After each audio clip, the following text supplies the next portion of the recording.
All right, Aquarius, thanks for tuning in to your December of 2014 horoscope. My name is Athen. Okay, so the emphasis this month is on your 11th house. This is a house that's very familiar to you guys. It's the house of your ideals, your visions for the future, your role in the collective, what you see for, the visions for yourself and humanity, okay, which is all very Aquarian. You guys rule that 11th house naturally. And also perhaps the deeper meaning of what you get from your work. You know, how work is not just what you get paid, it's also all the other things under the surface, what you enjoy about your work and the pleasures that you derive from it. That being the most important thing in life. So, or in your work. And so that is the emphasis for you guys this month in terms of the 11th house. Now the reason I say that is because there's a square between Pluto and Uranus, the square that's been going on for the past couple of years. That's going exact this month, and Pluto is in the 11th, Uranus is in the 2nd, and all the fast-moving planets are all going over Pluto this month, and they're forming sextiles up to Chiron, and there's a lot of activity there too. So I will talk mostly on that 11th house and a little bit more about the other planets, but that's really where the emphasis is this month. So there's transformations taking place there. You know, over the past many years, Pluto's been transiting your 11th, which is restructuring your values, restructuring your ideals, all those things I spoke of, all going through a transformational process. And essentially what's happening is you're realizing the immense power that comes from this 11th house transformation. How when you step into your ideals and you own them and you're no longer attached to them, but you see that when you're coming from the heart chakra in this area, whether it's for the ideals, the visions, when you're coming from the heart, then there's a tremendous amount of spiritual power that comes from it, okay? So really pay attention to that. Step into that power this month. Be willing to release any attachments, but coming from the heart is where this power is going to come from, and where, essentially at the end of the day, what Pluto is showing us is releasing everything and being brought back to that 0 point, which is the heart energy, which is the middle of the Taurus, and the way in which everything is created. Okay, so pay attention to opening up the heart and also releasing the attachments, which is kind of like you might think of in a state of presence and flow. And this is in all areas of your life, but especially around those visions and goals and the, perhaps value that you're getting from your work, etc. And perhaps group things too, very group related sector, your role in the community, your role in the group with friends and that sort of thing too. So the first thing that happens is that we have Venus going into the 11th house on the 5th, and this sets the stage for it. And this is a sort of transformation from the 10th house to the 11th house. Last month in November, the emphasis was on your work, your career, anything you're doing in the public eye. That's where a lot of fast-moving planets were, and that's where Saturn is. And so the emphasis is slowly shifting from that into the 11th. Which is the ideals and stuff. So first it's Venus, okay, and Venus is your enjoyment, all right? Venus is the pleasure you derive from that area. So hang out with friends, go into those groups, allow your visions to come to you, be willing to open up to them. That's essentially, Venus is a receptive energy, it's opening up to them, and then through that you're going to notice that you are doing what the 11th house is really about. And I think that's going to give you a clue in terms of what it's transforming for, what all this transformation is about. Because at the end of the day, transformation is so that we can enjoy our lives more. And by the end of all this transformation, that's exactly what will happen. So this is a sort of sneak peek with Venus first going in there. So pay attention from the 5th to the 13th, how, really for the whole month, but especially that time period, how much enjoyment you derive from those 11th house activities, okay? Then on the 13th onward, Mercury goes in there, so pay attention to how your thoughts are influencing things. You're going to notice that you are thinking more in terms of those 11th house things, and notice how your thoughts are creating your reality, and also watch your communications. Perhaps pay attention to how you're communicating in those groups or whatever, or with your visions and whatnot. Write them down. It's be a great time to really write down your visions for the future, and that sort of thing. So that's, things get a little bit analytical, so go ahead and use that analytical energy. Just be willing to do any releasing, especially later on in the month, which I'll talk about. And then the Sun goes in there on the 15th, and the 15th is a very important time because that's when the square happens with Uranus. So that's when things, I think, really start to, they're going to be shifting all month, but I think that's a really pivotal point. It's kind of the apex of this, okay? And it has to do with you creating something in terms of that 11th house, or you finding the immense joy and passion that comes from those 11th house activities, just like with Venus. But this is life force energy. It's creation. It's the masculine side to it of wanting to create. So perhaps wanting to start doing something that's more in line with your ideals, your visions, your groups, collective things, or getting more in touch with your work, that kind of thing. And so on the 15th, there's that shift, and then it's coming up to a square with Uranus. So let's talk on that, because it's very important. This square with Uranus has been taking place over the past couple years, but this is the second to last aspect of it, the last one being in March. And the second to last is always a final integration period. So between now and March, use this time to take what you learned this month, especially around the 15th in terms of this, and start applying it practically into your life and get rid of all of that old garbage, because now's the time to do it. It's house cleaning internally mostly, but in that 11th house area with your ideas of your visions, your groups, all this notions. There's a lot of garbage there that needs to be removed, and this is what this aspect has been doing. So removing the and it's been removing a lot of the stuff that's not working for you in the 11th house, but also, like I said, helping you step into your power there too, okay, which is where the real emphasis is and what's going to cultivate from this. But and releasing attachments to the 11th house also. But in terms of Uranus, Uranus has been transiting your second house, so this has to do with your sense of self-worth, your sense of value. You know, there's something that's not connected here between your values and your visions and what you think you're worth, or what you think you can achieve in attaining these values and these visions you see with Uranus there.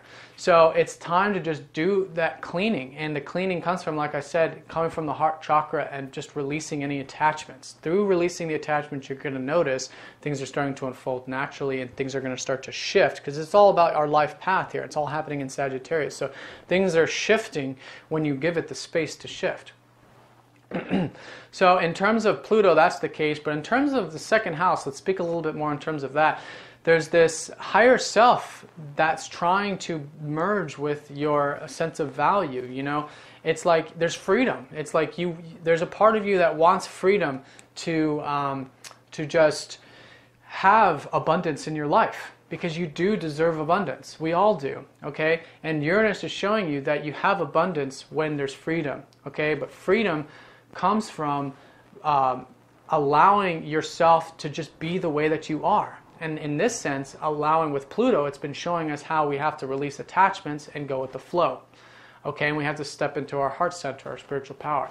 When you do those things, you're going to notice more abundance is coming to you. Okay, and not only abundance, but more freedom, because there's freedom through abundance there, and they're strongly associated. So merging those two together, okay, know that you have value, you have tremendous value, you deserve abundance, okay, and you'll feel this through the heart when you open up and release these attachments. And merge that with these two things, you know, merge the transformations taking place in the 11th, the releasing attachments with your sense of value. Bring those two together, you're going to notice that it's creating the freedom, it's creating a constructive change in your life. You see, what's happening when you do this is you're stepping into the active role, the active participant of change. Because Pluto is calling you to step into your power, to make these changes. And when you do that, the changes don't happen to you. You're in flow with them, okay? Then you become the active role, and then everything is nice and smooth and nice and flowing. And there is a tremendous amount of flowing that can take place this month if you choose to. This can be a transformative time if there's no presence and flow. One of the strongest benefics to this whole aspect is the fact that Chiron and Neptune is sextiling up to this position of Pluto with the fast-moving planets. So presence, flow, meditation, all this is going to assist you in the process, all right? So, and meditation is so many things, you know, it's not just meditating, it's just whatever puts you in that meditative state, getting plenty of sleep and relaxation, all that stuff too. And you're going to notice too, when you're stepping into that active role, it's healing you. It's healing you. And what's healing is you. It's healing yourself. Neptune and Chiron are both in your first house. So you guys are all going through another healing round this month in terms of healing yourself, your identity, who you are. Now remember, Neptune's there, so you don't know who you are, you might say, because wherever Neptune is, we just don't know. And that's good, because you're so much more than just an identity or a label. Your source energy. And so that's what Neptune's showing you. And so releasing any, in this sense, attachments to your identity will also facilitate that process. But overall, I just feel like it's just going to help you flow with who you are, not needing a label, and then naturally that's going to assist with the 11th and the 2nd house, okay? So do that, be that active role. Now from the 20th onward, that's when things start to get more personal. We got Venus, Mercury, and the Sun all going over Pluto from the 20th onward. So that's where the first half of the month might be more introspective, but this is when things become more externalized with relationships, but with day-to-day activities with Mercury, etc. So in terms of Venus, for example, release any attachments that you have with relationships, any ideals you have with relationships. Release any ideals that you have with your thoughts, your consciousness, your communications, how you're communicating. Release attachments to that. Release any attachments to any creative projects or any ideas you have to create.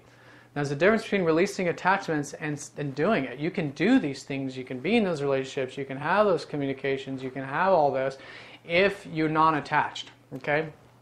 So put in the energy, put in the work, do this stuff, do the constructive changes just without attachment. That's what the 20th onward is really going to be showing you. Now, Mars is playing a very benefic role this month, and he's in your 12th house. Okay, so that's especially for you guys the importance of having presence and flow right now.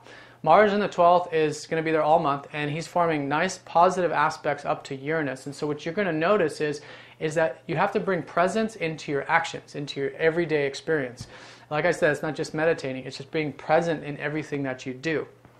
When you do that, you're going to notice that it's helping that freedom come out, okay? Helping you be free and helping you release any attachments and helping you realize that you deserve abundance, okay? Through that presence, all right? Because it's a knowing, not an analytical knowing, it's just a sense of knowing where you'll just feel more energetically in line with the abundance and all this other stuff.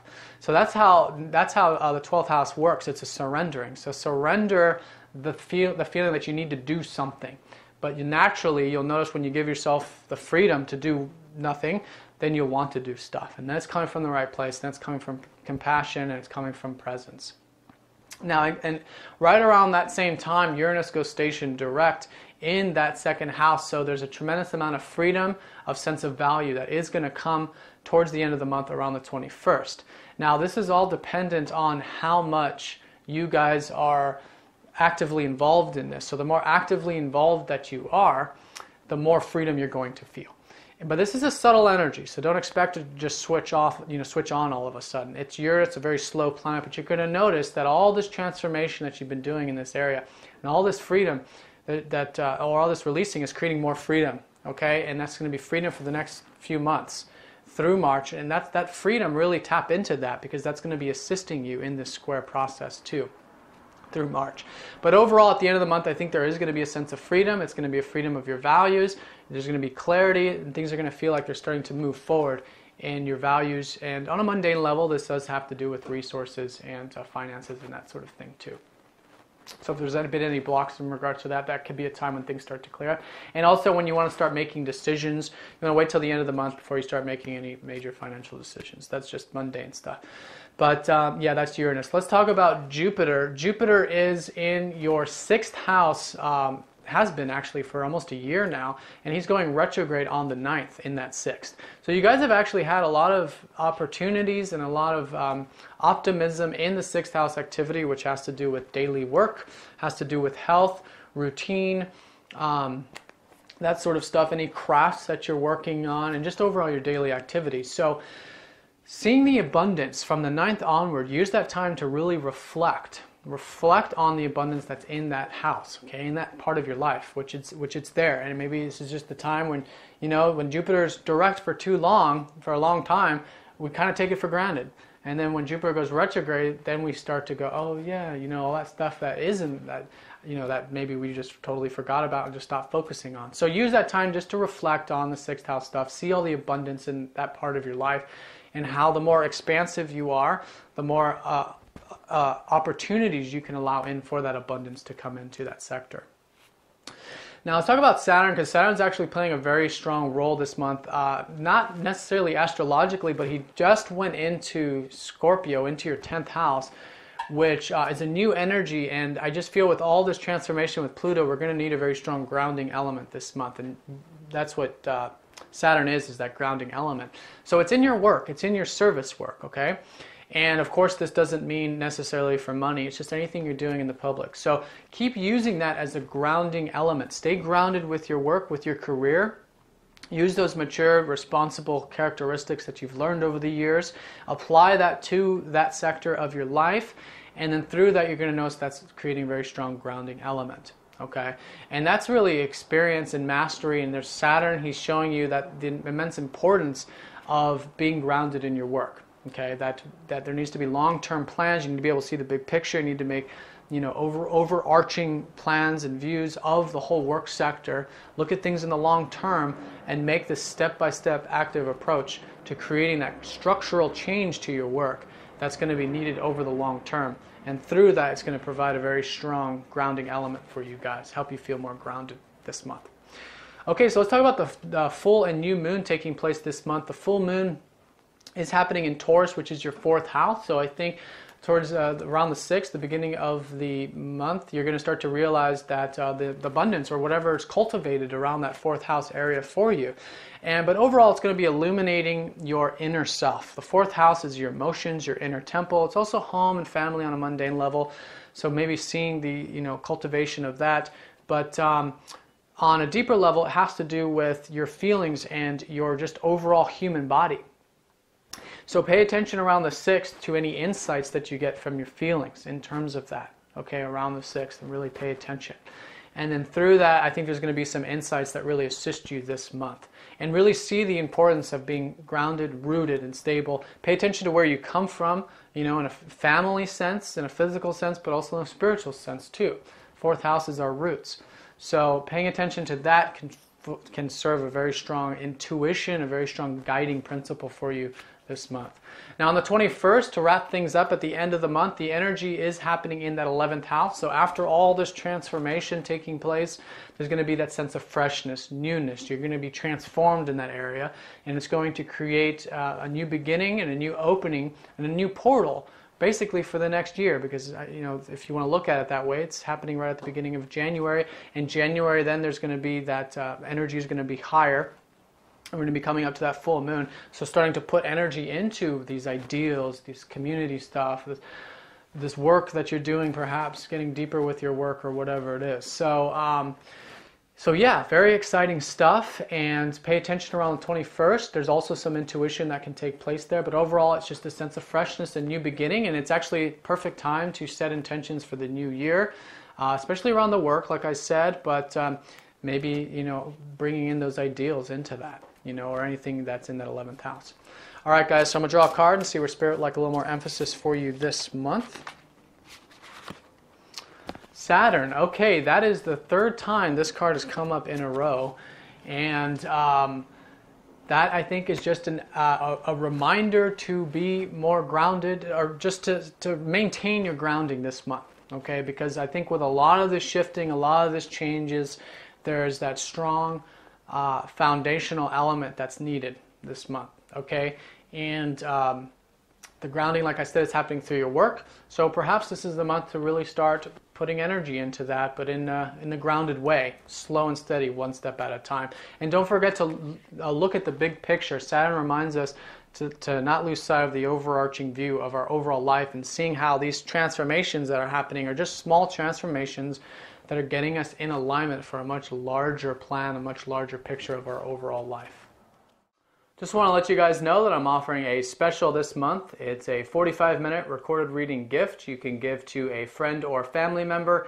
And of course, you guys already get 50% off my 1-hour sessions, which you can also extend, and it's a great way to look at the year ahead. All right, well, I hope you guys have a great month, and I'll see you next time. Take care.